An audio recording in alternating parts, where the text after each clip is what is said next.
say we have a right to breathe. You say clean air. We have a right to breathe. We have a right to breathe. They can't hear you. We have a right to breathe. We have a right to breathe. I'm Congresswoman Rashida Tlaib, and I'm proud to be here with Congresswoman Debbie Dingell as we fight to protect not only our environment, but really protect our public health. You know, one thing that Tricia has always taught me, there's every single corner of our country relies on clean water, on clean air. And I will be remiss to not explain that something that I continue to say to my colleagues.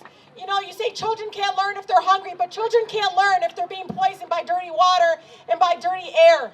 And we see that again, and the fact that right now the EPA was already underfunded. The EPA was already under-resourced. We all know that. And so it's incredibly important to understand right now they're just about to rip, again, the bare minimum of what we had in regards to oversight for corporate polluters around our state, not only Washtenaw County, but even in Wayne County, where I can tell you many of my constituents, many of my residents, you know, we have a Right to Breathe campaign because we're surrounded by hundreds and hundreds of air permits. And many of them still in violation, and they just get a slap on their hands, and you all know this. And they keep coming and wanting to expand, not even reduce their footprint. But I want to thank all of you for showing up. You know, many of our neighbors can't show up here. And many of you, when you do show up, you're bringing so many of the people on your block and people in your community. So thank you. Give yourself a round of applause for that. Thank you. Tricia wanted me to remind you all that Earth Day was created what is it? 55 years ago. 55 years ago. You didn't put that down, but okay. 55 years ago. And it was basically some of the protests and demonstrations during Earth Day created the EPA. But I also want you to know, exactly. But I also want you to know that it was the unions and the labor movement that helped us get the Clean Water Act and the Clean Air Act. Look it up. I mean, it is incredible as they came together to demand, again, that we have an agency that oversaw much of, again, our right to breathe clean air and clean and drinking water. So, as you all know, I grew up thinking, honestly, that smelling like, you know, rotten eggs was normal when you went play outside. I thought that many trucks going to Southwestern High School on 4th Street, that it was normal to have that many trucks rolling through your community. I thought it was normal that a third of my class had asthma. I thought it was normal that so many people had cancer, including my father. And so all that to say is that this human impact is real. You know, put together all the title and the public participation, the public hearing aside just for a minute. What the EPA stands for is because we saw what happens when we didn't have it. We saw what happens when we didn't have eyes on, again, our community. I still remember being pregnant with my second child, going door to door in my community, was trying to actually stop people from getting their homes foreclosed. And I swear that it was so unbearable. My nose hairs was just burning. And I knocked on the door, and I remember this family saying to me, well, it's just, this is the way of life, it's normal. I said, this is not normal. And of course, I banged, and there was the MDQ at the time, got them out. And I remember, Debbie, and the inspector showed up. And I was like, thank God. And the inspector showed up, and I said, George, look at this. How is this possible that you can stand right here and we can't even breathe? This is where people live. They can't even come out and play. They can't sit out on their porch. They can't have barbecues. They can't enjoy their life. That's what can result in every community. And they always think, oh, it's just going to happen in a community like mine in the city of Detroit. I'm telling you right now, it's throughout Wayne County, throughout Washtenaw County is at jeopardy right now in regards to what the administration is doing. And it's so reckless. It's so cruel in what they're doing. You know, as a member of the House Oversight Committee, I can tell you we're trying to subpoena Elon Musk. We're trying everything possible to use our committee process. You know, we even created a tip line for federal workers who have been incredibly courageous as they call, and again, and honestly, just telling us what is happening on the ground and hearing, again, things that we'll never find out but for the litigation and being in court and pushing and getting that information, as well as the work we're doing in trying to, again, create safe spaces for federal workers to tell us, again, what the Trump administration is doing. But it is important that we understand the power that we have, though. And I say this to you all because I grew up in the most beautiful, blackest city in the country, the city of Detroit, and every corner there's a community mother that reminds me all the time that we didn't get the Civil Rights Act nor the right to organize unions and transformative change in our country because of who was in the White House or who was in Congress. You know where we got it from? The streets demanded the institution move. You all have the make sure that we fight fascism 24/7, push back, and resist. Resist together, y'all. This is exactly what they don't want us to do. The more folks are finding out what is happening, I can tell you, both of our communities, we are seeing hundreds of people showing up that have never shown up to town halls, to engage, calling our offices. This is how we save our country, is again, making sure that people are participating in our democracy. Now, I'm gonna introduce my colleague, but I have to tell you, you know, it was a big, beautiful Michigan delegation, but she is that person that I call almost every single day. And sometimes I need to vent just like you all need to vent. And, you know, I sometimes am in disbelief. You know, as somebody that is a mom and wants to fix things right away, you know us moms. And you want to protect your community right away. And I want it to happen, and I want the madness to stop. And, you know, I have to talk through with her and say, okay, this is what I'm going to do. I'm going to engage more people. I'm going to do more contacts. I'm going to do this. I'm going to go to John James District. I'm going to do everything I can. And, you know, at the end, you know, she's a reminder that she always says, well, we're double trouble, Rashida. They don't want both of us. Well, she says, we don't want both of us upset at the same time. And it's true. When they find out that we're both really, really angry, it's like, oh my God, here comes Rashida and Debbie. And so, but she really cares about, many of you live in her community. I can tell you when it comes. You have calmed me down. Yes, that's true. But I can tell you, many of you should know, it's not only around creating bipartisanship around PFAS and some of the incredible work. And you know, she's one of the, when I came to her and said, Debbie, I want to get the Let Out Caucus. You know, children are being poisoned. I have schools, Debbie, that have garbage bags over their drinking fountains. You know, and just a despair, like of thinking, my God, any amount of lead, any amount of those poison. You all know, many of you know, you're experts at this. There's more than just lead now. There's 11 plus contaminants in the water now. And I said, Debbie, I want to get the Let Out Caucus. So she's one of the co-chairs, and she said, absolutely, let's do it. So please give her a round of applause. And thank you all so much. I am on my way. 450 folks are coming and showing up in Macomb County. Residents came together because their member of Congress refused to have a town hall. That's John James. And they said, you know what, we're going to organize a town hall. And Congresswoman Tlaib, if he doesn't show up, will you come and answer our questions? I said, absolutely. So I'm headed to City of Warren. I'm incredibly proud. We're going to zoom in Senator Bernie Sanders, who's going to motivate the crowd. But we're going to make sure they know that, again, they have every right to be heard at all levels of government, but especially at the congressional level. And I'm really, really, again, grateful that they even thought of me and having me come. So please excuse me as I dash out to Macomb County. Thank you all for showing up. Again, I can tell you there are going to be a lot of folks in our community. When you show up, you inspire them. So keep doing that. Keep, again, speaking that truth. And again, welcome the amazing Congresswoman, Debbie Dingell.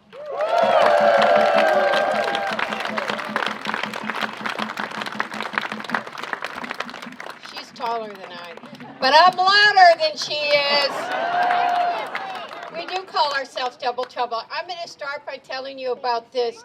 We did kayaking down the Rouge River. Rashida, I'm telling them the kayak story. She's ignoring me like she always does. And we wanted to see the progress that had been made on the Rouge River, and it was incredible. But first of all, people started taking bets on who would drown, who would fall out. We suddenly had helicopters following us down from the because they couldn't believe. They probably could believe she was kayaking. I think they couldn't believe I was kayaking. I did have my pearls on, I admit, but I had my shoes matching Rashida. And it was amazing to look at the Rouge River and how it had been transformed.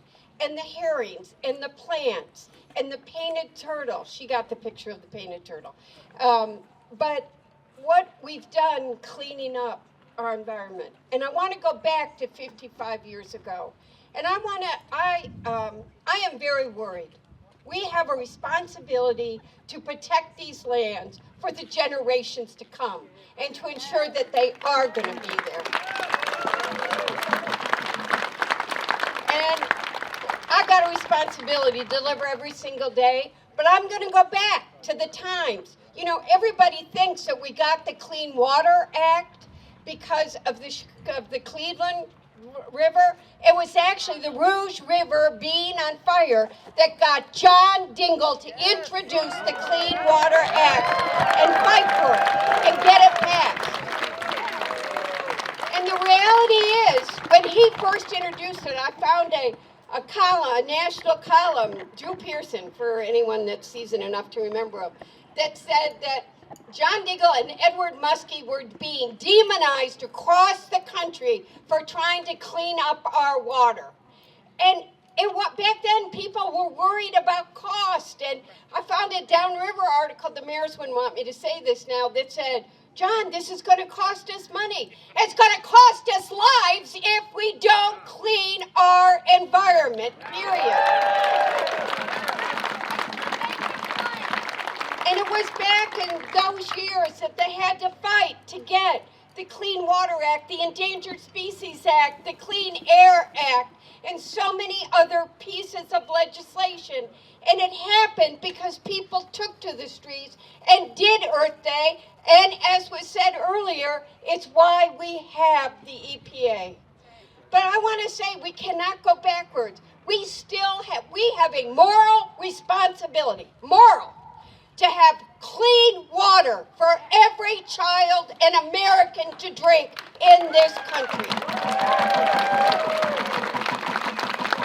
We can never have another Flint, ever have another Flint where our children were poisoned. And I'm proud of the fact that I introduced in the Energy and Commerce Committee, and it was part of the bipartisan infrastructure law, getting the lead out of every pipe in America so no American ever drinks poisoned water again.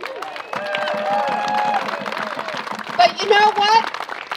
That bill's been frozen. Those grants are frozen.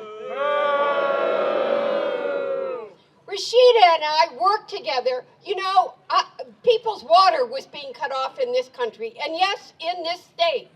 And Rashida came to me, and remember when COVID started, before we all even got locked in our homes? We were telling people the most important thing you can do is to wash your hands.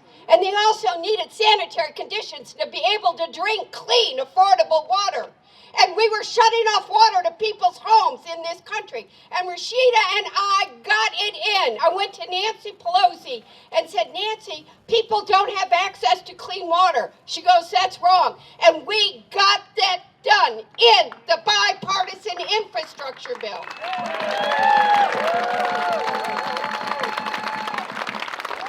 And we also made sure that there was a water fund like LAHEAP, so if people couldn't afford water, they could have access to water, because we need water. Is a life-saving, life-impacting resource. Nobody can live without clean water.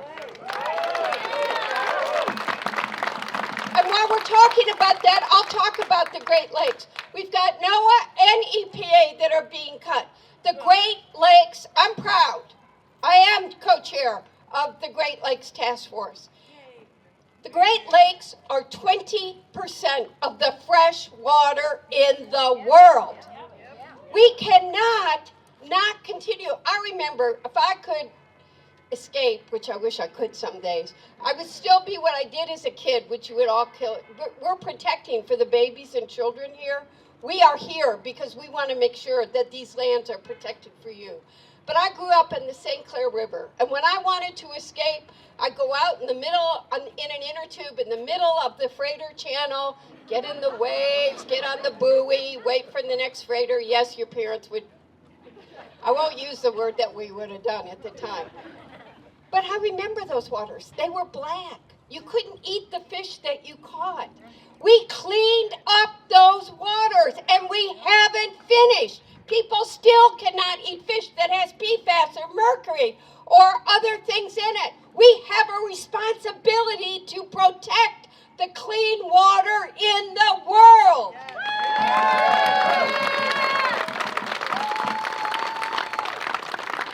The NOAA lab is going to be impacted here. That's who watches out and does the testing for algae bloom. Who is going to watch out for tornadoes and weather events and all the other important work that we do? We have to protect people and make sure the money is there. Rashida was talking about, that's the water. I could talk about the water forever. But the air. Okay, the autos did fight clean air. They did fight standards. Now, a car sitting in the, driving down the street, I'm sorry, I gotta do this right, or in the 94 at 80 miles an hour is cleaner than a car sitting in a driveway back in 1970. We have cleaned up the air. But companies are still, I was down, it's Rashida's district now, but we still go, as you can tell, we are double trouble. And I was in, I'll tell you where it was Saline School. And I got an asthma attack because the air was so dirty. And I had to go out and get my inhaler. Can you imagine what it's like to be a child sitting in that school trying to learn every single day, exposed to those kind of contaminants and that? And do you know how much an inhaler is these days for a parent? It's several $100s that if they're working and struggling to meet ends meet, that takes a chunk of their budget that they can't afford. We've got to protect the air. Every person in this country has a right to breathe clean air.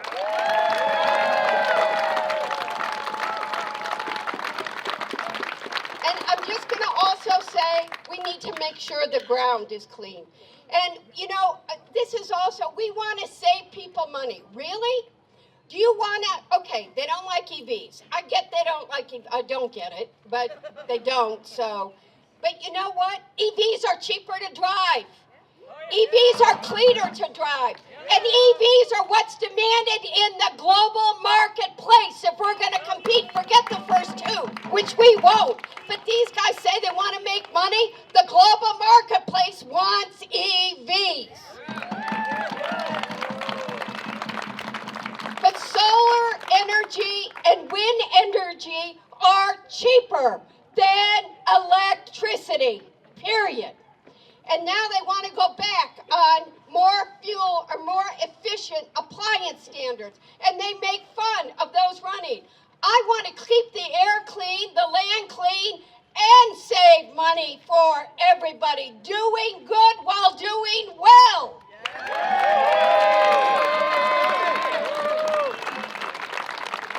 So we got to speak up. We got to put the human stories. That's what I need you to do right now.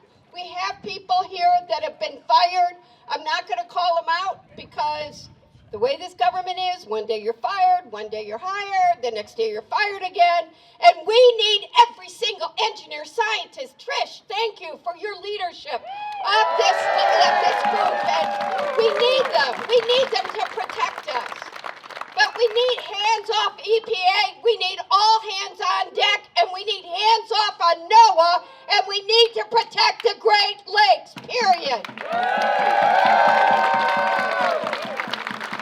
So we got to pull together. It's the collective we. It's not double trouble, it's collective trouble, good trouble. Raising the human stories, keeping people engaged, making your voices heard, speaking up, speaking out, and making sure people understand. We will not let our water, our air, or our ground get dirty again. We want to keep cleaning it up. So let's work together. Let's fight for science and democracy. Let's make our voices heard. And together we'll protect our democracy and we'll protect our environment. Thank you.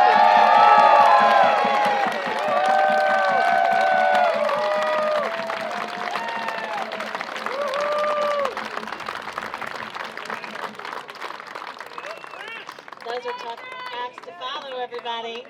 Hi, my name is Trisha Papp. I'm the union president here at the Ann Arbor EPA, Local 3907. With my brother from also AFGE representative. We are speaking in our personal capacity, our personal union capacity, let us say that. I'd like to thank both the Congresswomen for showing up for labor 100% of the time. They've been at the VA rallies, they've been at the SSA rallies, USGS too, always supporting. So let me, one of the things I really wanted to do I wanted to thank everybody for coming out. I gotta switch classes. Thank you all for showing up. The crossing guards, the people that found this space, that made signs, that served. Did I say crossing guards already? That's why I need to read from this. Can't see, can't remember. Chant leaders, the sound system team. Thank you, Mark. Our speakers, and then there's some excellent art from some of the local schools here. The children from the schools made some artworks because, we are going to leave this planet one way or another to the children. We got to keep that in mind. In case you didn't notice, the exhibits are open now. I compiled some information from public-facing EPA.gov websites about Earth Day. Climate change science is over here as it relates to transportation. You can take a look at the air quality trends report and the relationship between economic strength and cleaner air. We have AFGE reps from NOAA over there with the microscope and some slides. And I think USGS also has a microscope over there. Check that out. The Cooperative Institute for Great Lakes Research, CIGLR, they have a table. They work very closely with NOAA. Who is, we do have someone from NOAA. They'll tell you what that stands for, the NOAA. USGS, I covered that. USGS, that's the United States Geological Survey. They study the landscape of the United States, the natural resources and national hazards, and this was so exciting. I didn't know this. They also map extraterrestrial planets and moons based on data from U.S. space probes. That's pretty exciting stuff. The Ann Arbor Office of Sustainability is here with the table, and the Thurston Nature Center. I hope I didn't leave anybody out. Please walk around. The exhibits are open. Before we jump into it, I'm going to let Brian Kelly over here. Great Lakes Fisheries, thank you. Oh, she's still here. Thank you. Brian Kelly, he's our AFGE union brother. He's got a few things to say, Brian. Yeah, hey all, how are you all doing? So I represent the Region 5 employees that are co-located here in the lab. So let me ask you this. So who voted for dirty water and dirty air? Anybody? Anyone do that? No. But this administration has taken a wrecking ball to our colleagues at NOAA, at EPA, U.S. Fish and Wildlife, the Department of Education, right? Who voted for that? Anyone vote for that? No! And why? Why would they do this? So Elon Musk and the billionaire class would have you think that PBS and park rangers are the biggest threat to this country, right? But it is their greed. It is the greed of the billionaire class that want to take away basic services that we all need, right? As you also may know, our unions, AFGE, has been suing this administration, has been sticking up for fired workers, but in retaliation, Trump administration signed an executive order stripping us of our collective bargaining rights. So, right? So I would ask of you, talk to your representatives. Mrs. Dingell already, she's one of the people that co-sponsored it, but there is a bill in Congress. Rashida also, she signed on, but we need to talk to the other side of the aisle. It is a bipartisan bill called the Protecting the American Workers Act, which would restore our collective bargaining agreements. So please talk to your representatives about that, and thank you all. Thank all you beautiful people for being here. Thank you, Brian. Thank you, Brian. Okay, Earth Day. Let's bring it back real quick. Earth Day today marks the 55th anniversary of Earth Day. This is information from EPA.gov, public facing for all of you to read. While I was researching the history of Earth Day, I don't remember, full disclosure, I stumbled across this excellent resource. Thank you, EPA Administrator Lee Zeldin. Your webpage, if you can hear this, is an excellent resource for the public. I'm going to read directly from the website. This is EPA's website, EPA History, Earth Day, the first Earth Day in April 1970.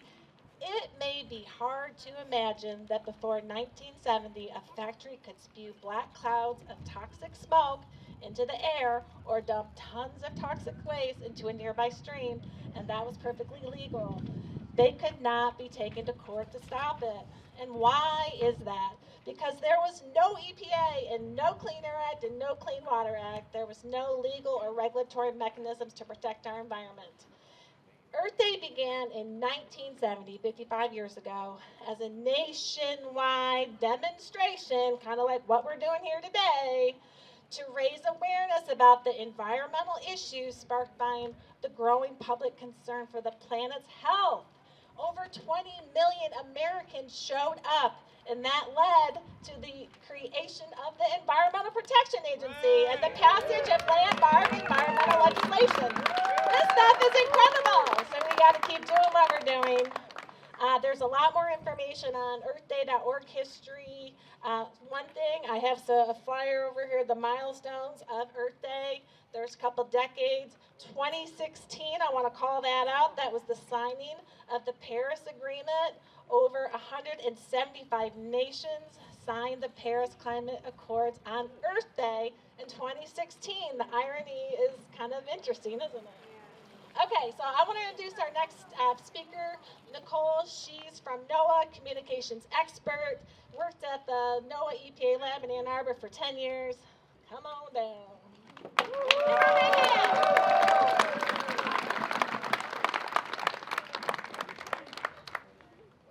Thanks, y'all. Nicole Rice, former communications specialist with NOAA Great Lakes Environmental Research Lab, 13 years of federal service, 10 at NOAA, and I was fired by DOJ because I was promoted for doing really, really good work. A lot of my colleagues are here today. Love you guys, miss you guys. I'm still fighting the good fight for you. I'm going to drop a couple of facts on you all because what you need to do, what you need to take away from this rally here today is go back to your communities, talk to your friends and neighbors, talk to your representatives, talk to your local representatives, your state representatives, your federal representatives. Talk to them about the impacts that this is going to have directly on your life because this impacts every single person in our communities. So let's talk about federal employees in the state of Michigan. Michigan's home to 30,000 federal employees. Washtenaw County is home to 6,371 federal employees. We're from NOAA, EPA, USGS, the VA, IRS, HUD, Department of Homeland Security, and more. They're your neighbors, they're your friends, they're your constituents. Their kids go to your schools, they volunteer in your neighborhoods. They're scientists, engineers, public servants, veterans, and working families who contribute to our local economies and help uphold the stability of the nation. These federal jobs aren't just paychecks, they represent the public value. They safeguard our environment, which is why we're here today, ensure accurate weather forecasting, protect our food supply, and support emergency response. When these employees are silenced, or when these employees are fired, when their missions are derailed, you all suffer. So, recently we found out that DOJ wants to eliminate the entire branch of NOAA research. Yep. So, NOAA research in the Great Lakes is housed at the NOAA Great Lakes Environmental Research Laboratory here in Ann Arbor. We also have a base out in Muskegon, Michigan that runs all of the research vessel fleets. The agency is facing a proposed 27% budget cut, a reduction of over $1.6 billion, and more than 1,700 NOAA positions are being eliminated. 700 employees like myself and a couple of my colleagues here today have already been eliminated. These cuts aren't just bureaucratic, they're dangerous.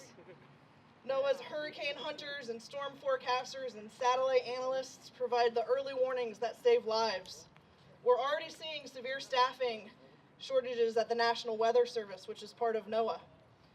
We've had termination of hurricane hunters, the suspension of Spanish language weather alerts. Folks whose English as a second language, Spanish as their native language, cannot receive weather alerts from the National Weather Service. There's gaps in weather radio coverage during tornadoes and floods. The big string of floods and tornadoes we had just a few weeks ago, there were major gaps in weather radio. Crippling delays in satellite maintenance that affects nationwide forecasts. This is rising insurance costs. It's hurting farmers and fishers. It's threatening public safety. This is a big deal. So let's talk about close to home here. Just a few miles to the south on South State Road, just on the other side of the Ann Arbor Airport, where all my colleagues and friends work.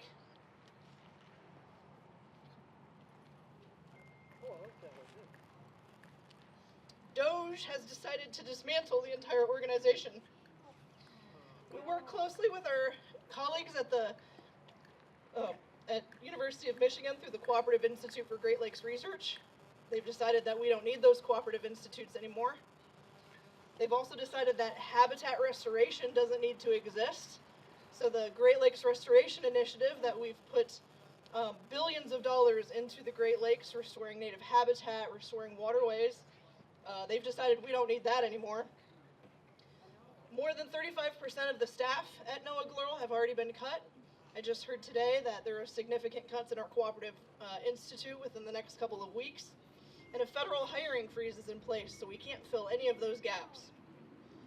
We're losing capacity every single day. This lab's work is not duplicated anywhere else, literally not duplicated anywhere else.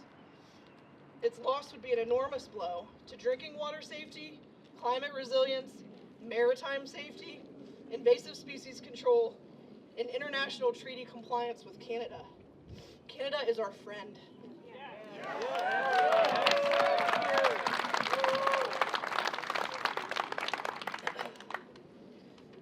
A shutdown of this laboratory means no more forecasts for toxic algal blooms in drinking water.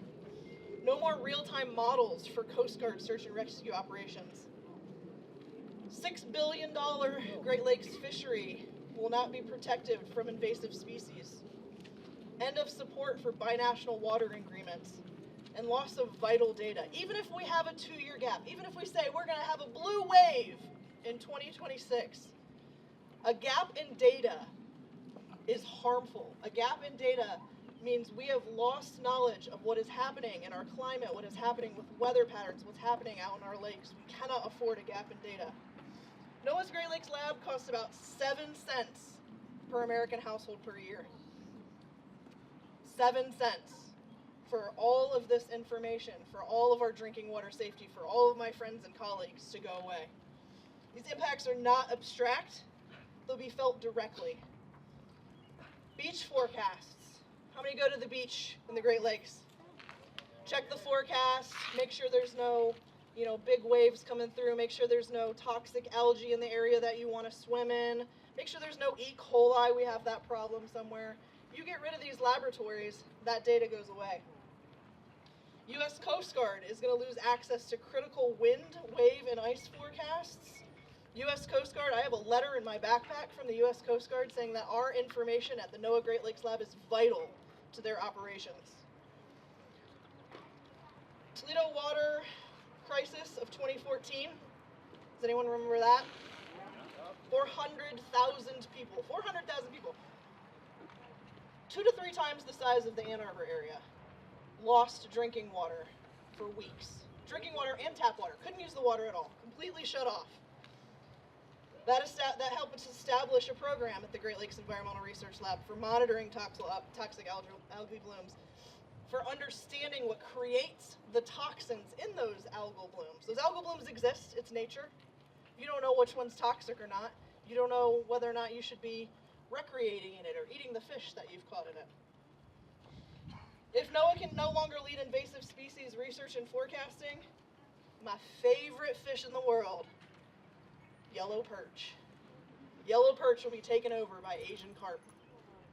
Invasive carp are on the brink of establishing themselves in the Great Lakes, taking away the funding for that programming, taking away the funding for building what needs to be built to keep them out. No more yellow perch. Gotta stop them. Sorry, this is... Thank you.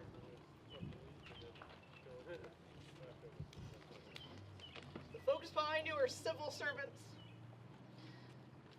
Chose to work for NOAA. Chose to use their elite skills, very specific elite skills, to do good for our nation and for our communities. These are not just jobs. We're talking about the welfare of our nation. People's lives.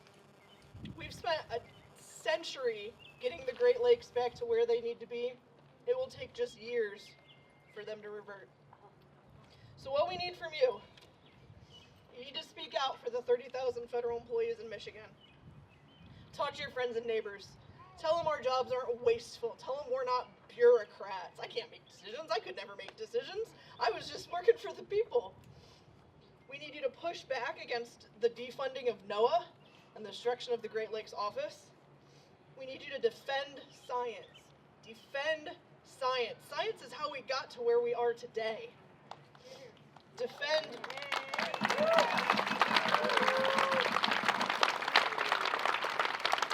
Defend public safety. Defend environmental protection. Most of all, stand up for the integrity of public service, for the security of our communities, and for the future of the Great Lakes. Thank you.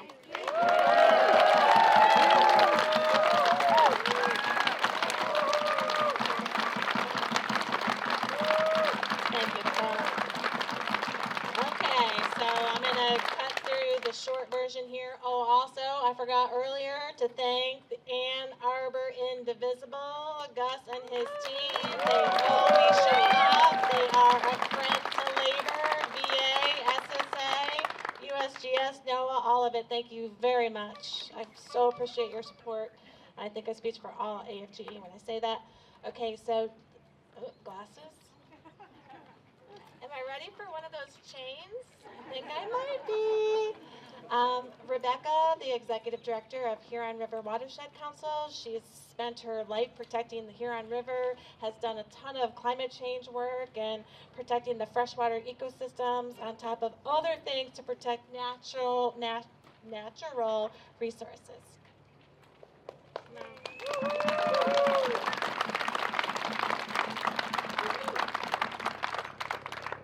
Hello, everyone. Thank you for being here today. I think it's a thread that I've been hearing all evening, and I think you'll continue to hear, is the importance of storytelling. So what you are listening to today and learning about the role of our federal agencies is going to be really important for your ability to do that, to play that role as we advocate for the integrity of our environment.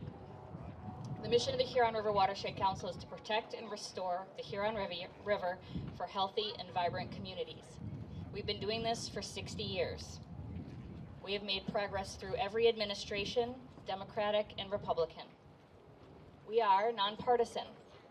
We will work with anyone that finds alignment around our mission, and we will challenge anyone that compromises our ability to meet that mission. I think it's safe to say, though I haven't been here the entire history of our organization, that never in the history of our organization has our work been so under attack. It has me angry, and it has me scared. The consequences of the funding, regulatory, and capacity rollbacks on anything related to the environment and climate change are massive. Climate change in particular can't wait. We can't suffer more setbacks. We are already behind the 8 ball on this one. And the capacity we are losing in our agencies, it will take decades to recover from, even after the administration changes. The damages cannot be undone quickly. I don't think people understand the work of our federal agencies. I don't think they know what they stand to lose. At HRWC, we rely on our federal partners for many things. So I'm here today in solidarity with our civil servants from NOAA, EPA, USGS, and other agencies that have put their hearts and their careers into making our air, soil, and water safe for ecosystems and for people. I'll share a few of our stories, a few examples of how federal agency staff support a healthy Huron. USGS stream gauges provide critical data for river protection and for public safety. Their research on the extent of PAH contamination in our nation's waterways and sourcing it back to one commonly used pavement sealant led HRWC to advocate for and achieve nearly 20 local ordinances banning the use of high PAH sealants and keeping it out of our waterways. NOAA forecasting helps us and river residents and river recreators anticipate flood conditions, especially in areas experiencing disproportionate impacts due to climate change and the increasingly severe precipitation events it's bringing to our region. EPA's EJ screen, that is Environmental Justice Screen, laid the groundwork for the development of EGLE's My EJ screen. This data was foundational to our community engagement work to help identify areas in our watershed of high social vulnerability or places experiencing disproportionate environmental burdens. The data also helps us better incorporate equity considerations into our project and proposal development. Their funding through the Clean Water Act and other sources has funded many of our restoration and water quality improvement projects over the decades, including habitat restoration work, dam removals, green stormwater infrastructure, septic system remediation, bacterial contamination reduction, the list goes on.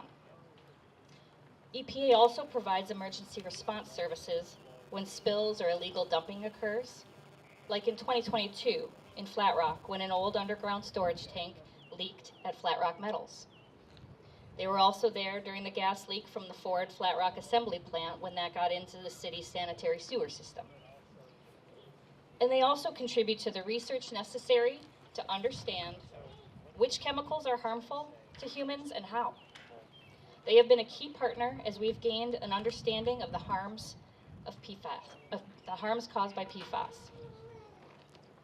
And the regulatory authority provides critical protections to wetlands, forests, to your drinking water, and to your clean air. We have to keep telling our stories. We must keep challenging the legality of the administration's actions, and we must keep asking Congress to fight for what is right for the American people. And if you hear nothing else today, I feel it's so important that we must keep building bridges between us and our neighbors, finding common ground despite the divisive rhetoric. Our health, our safety, and welfare are at stake. A healthy environment is critical to this goal, and so are our federal agency partners. Thank you.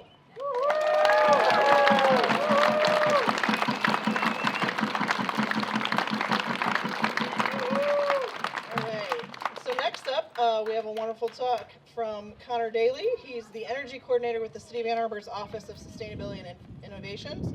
Connor spent 6 years with the City Parks and Recreation Service before joining OSI's energy team, working toward building decarbonization in the residential, community, and multifamily sectors. How lucky are we to live in the Ann Arbor area in a community that is taking such progressive action to meet the demands and to fight climate change? Thank you so much, Connor, for your work. Here we are. Thank you all for being here. I'm not going to try to bring too much levity, but I interned for Congresswoman Dingell like 8 years ago, so it's kind of cool to speak at the same event she does, but I never want to follow her again because she's amazing.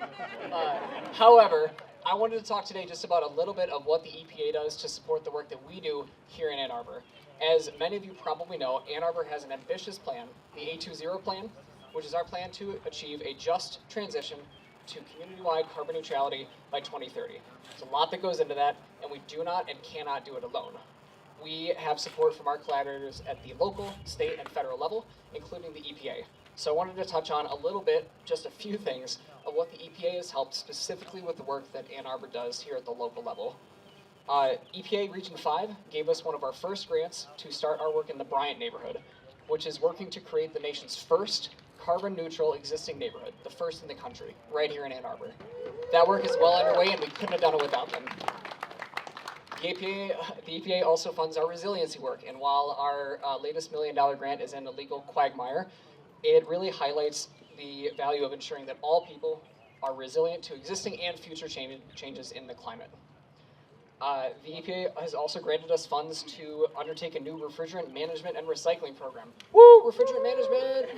Yeah. It's important though. It helps save our local corner stores money, it helps improve health, and it reduces a really potent greenhouse gas emission from that refrigerant.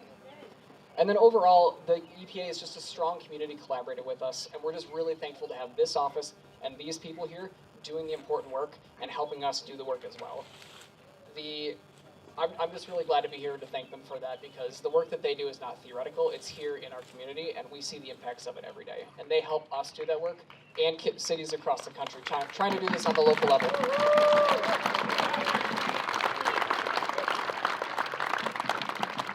Connor, he's not in his 30s yet. He's really getting close, though. Okay, so I was serving kind of as a host, and now I want to speak as in my personal capacity as a union representative to the people that work in that building behind you, the National Vehicle and Fuel Emissions Laboratory.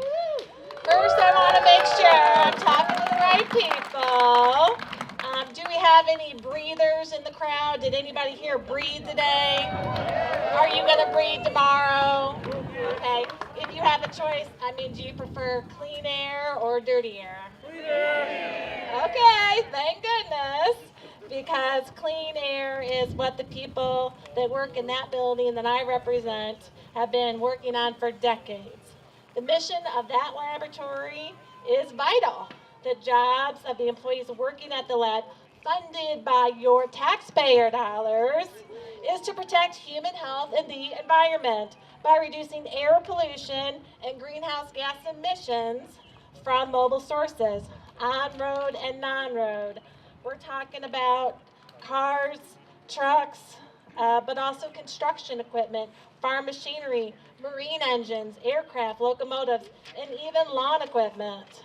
At this lab, you will find technicians, engineers, scientists, chemists, program analysts working in cars, under cars, analyzing fuels and emissions in the lab's cold test facility, in the hot test facility. They're looking at tire wear, all of this stuff factoring into the emissions from the tailpipe of vehicles and other on-road and non-road vehicles to ensure that the air that you breathe is safe and everyone you love, and that the planet is viable for our kids. The lab is amazing. It is state of the art. The people working in that building, they are national experts in their field, and I encourage you all to come and take a tour of the lab. Come see your tax dollars at work.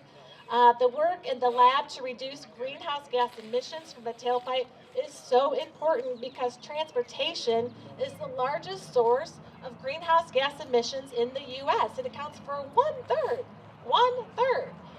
Greenhouse gases play a major role in warming our planet and fueling these climate extremes, these once-in-a-100-year storms that we're seeing back-to-back. Category 5, wiping out 5 states, 2,000 landslides, not to mention all the lives lost. Houses floated away, cars floated away, jobs floated away, loved ones floated away. Those people will never recover. This is not the time to do less. And once again, the science is clear. You can read all about the science over here. I've printed some of the information. EPA Administrator Zeldin, who committed in writing on these public-facing EPA.gov/climate change-science. This is what it says. EPA is committed to providing the most up-to-date and accurate climate science information, including the basics of climate science, the causes, the indicators, and the impacts of climate change. I printed out some of those things. It says climate change science. This is public available information. It causes heat extremes. It causes ocean acidification. I hope I said that right. It also tells us to talk about climate change, so yay, A+ for me. And then the wide-ranging impacts. You will also find impacts of climate change with these pictures of icebergs melting and Earth's on fire. So thank you, Administrator Zeldin, A+ in the climate change science, and more. Okay, where are we? I'll go back to being the host.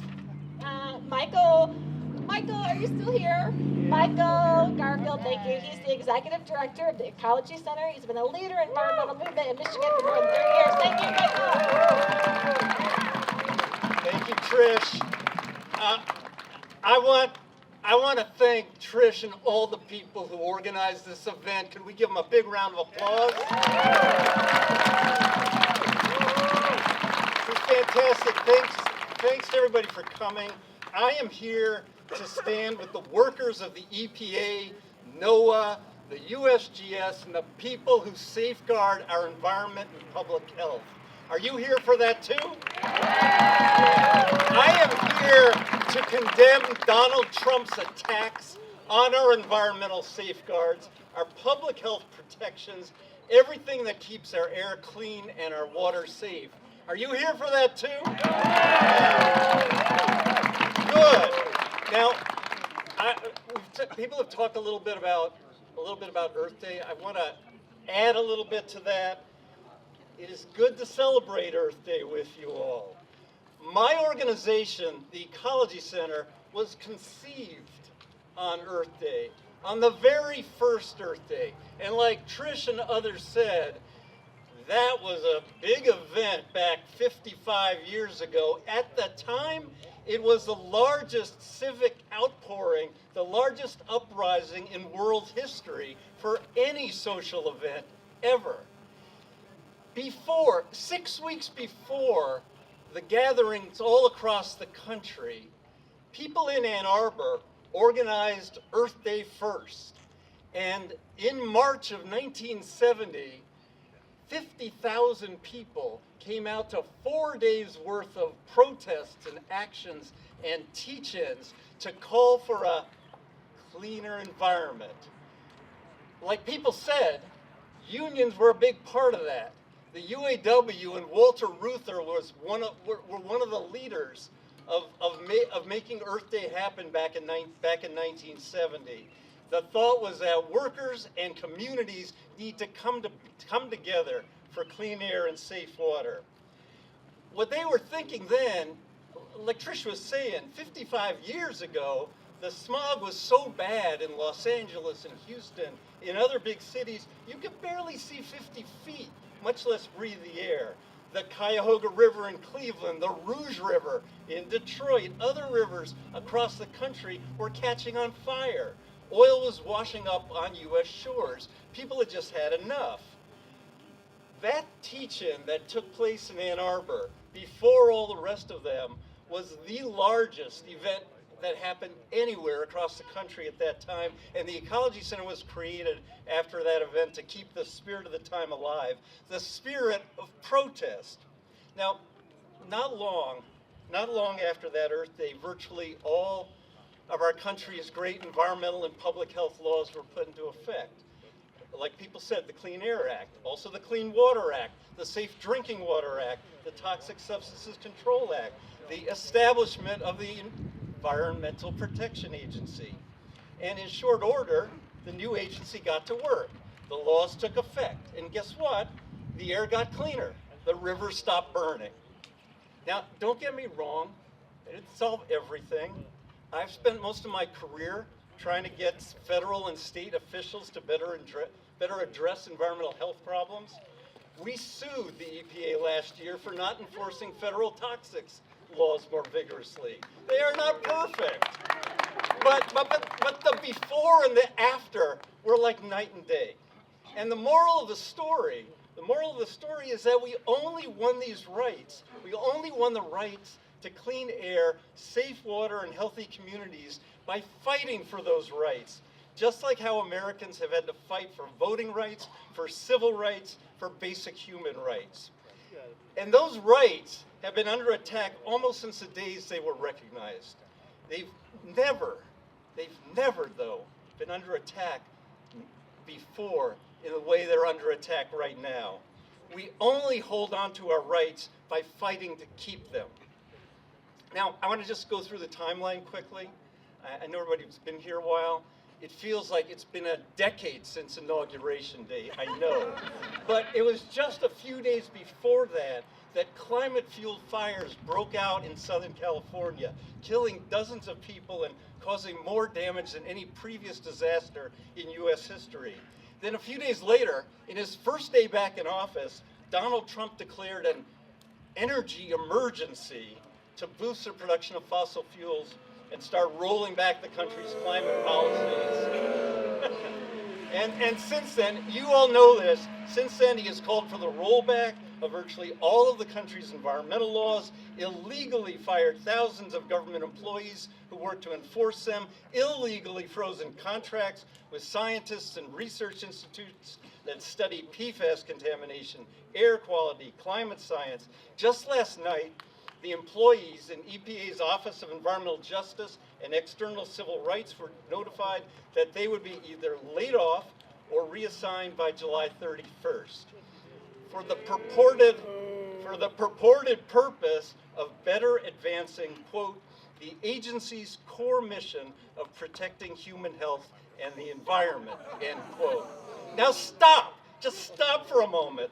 It has been established over and over and over again that the brunt of the damage from air pollution, water contamination, toxic waste, and the climate crisis falls disproportionately on black and brown communities, the places that the Environmental Justice Office was created to protect.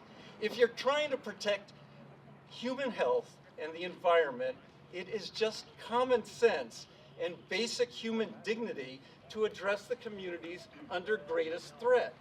But you know, the first thing this administration repealed was common sense and basic human dignity. Now, all these actions are an absolutely outrageous attack on our basic right to clean air, safe water, and a livable climate for us and our kids and our grandkids. It has all been absolutely exhausting, but just take a breath. I mean, really, take a breath. Inhale, exhale. Like Trish said, the air you breathe is clean. It's as clean as it is because of laws that got passed 50-some years ago, and because of the work of the EPA and other federal employees do every day. We have less particulate matter, ground-level ozone, sulfur dioxide, and other pollutants in our air because of the work that goes on in this lab across the street every day. We cannot take it for granted. We won't take it for granted. Hands off environmental issues. Hands off EPA. Hands off NOAA. Thank you all very much.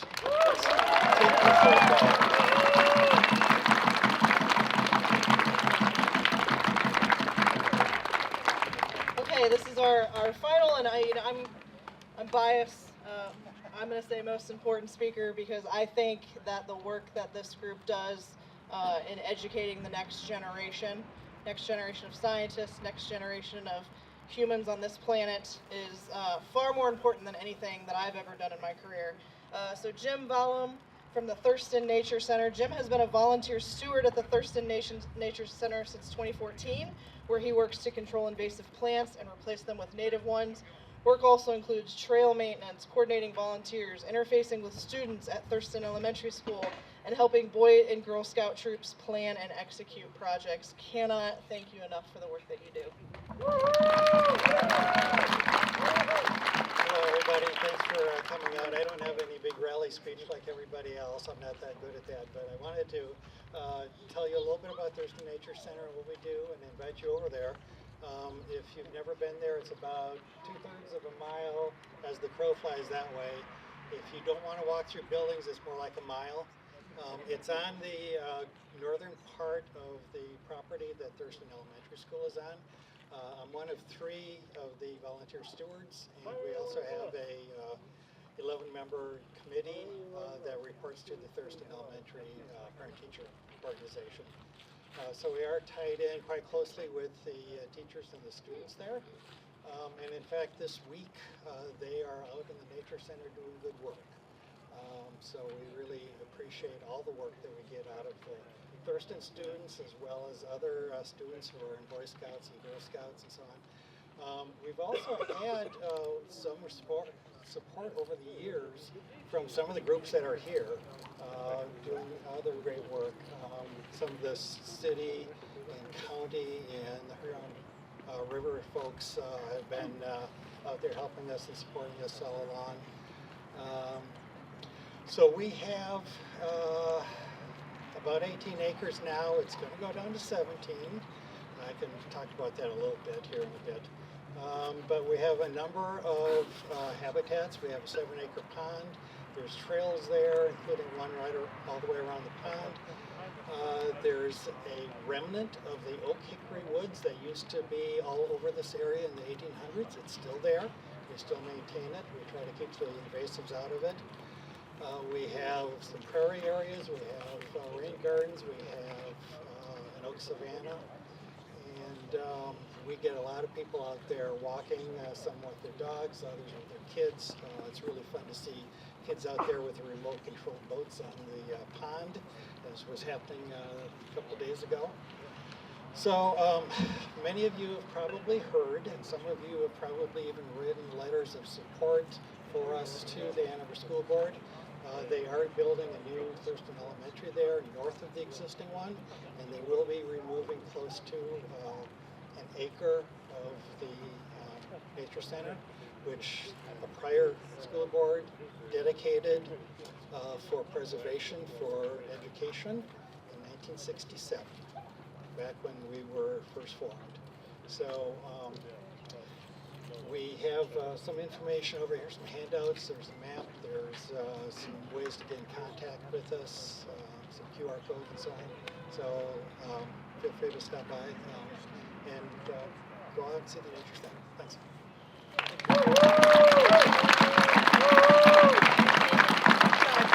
I'm going to let the communication expert close it out. Come on, she's so good. Oh, yes. I just wanted to give her a hug. Thanks everybody for coming. That's all I got.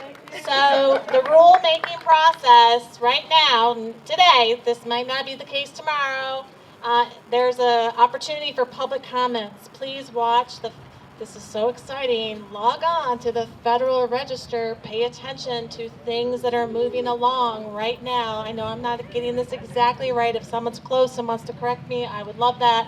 This is my understanding, is that when there's going to be a rule that's changed, there's a public comment period. They have to post it in the Federal Register.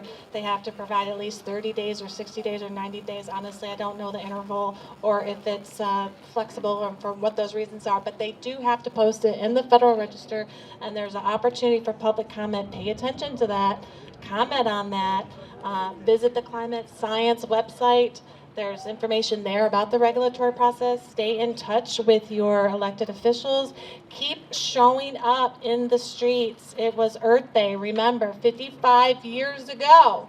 20 million people nationwide took to the streets and said, we want a cleaner planet, do something now. And the EPA was formed, the Clean Air Act, the Clean Air Water Act. It's working, keep working it. Thank you for your support, everybody. Thank you.